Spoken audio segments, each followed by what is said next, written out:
সালামু আলাইকুম। দেশ ও দেশের বাইরে থেকে যারা আমার ভিডিওটি দেখতেছেন তাদেরকে কিচেন ইঞ্জিনিয়ারিং এর পক্ষ থেকে আন্তরিক অভিনন্দন ও শুভেচ্ছা। আমি আছি আপনাদের সাথে জাফর মিদা।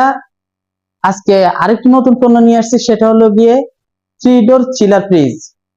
এটা কোল্ড স্টোরের মতো খুবই বড় সাইজের একটা চিলার ফ্রিজ। এটাতে আপনারা ভেজিটেবল, তারপরে খেজুর, ফ্রুটস, কোল্ড স্টোরের মতো টমেটো হতে যা আছে শাকসবজি আপনারা সব এটাতে রাখতে পারবেন। এটার ক্যাপাসিটি ধারণ ক্ষমতা হচ্ছে গিয়ে 9 মনের মতো। ভিতরের স্পেসটা যদি আমি দেখাই, বিশাল স্পেস। এটা মোটামুটি একটা কোল্ড স্টোর। 3 দরজার এই চিলার ফ্রিজটি খুবই হেভি করা হয়েছে আমাদের নিজস্ব অভিজ্ঞ টেকনিশিয়ান দ্বারা। ভিতরের চেম্বারটা দেখেন, খুব হেভি করে। এটাতে 9 মন ক্যাপাসিটি আপনার ইন স্পেস করা হয়েছে।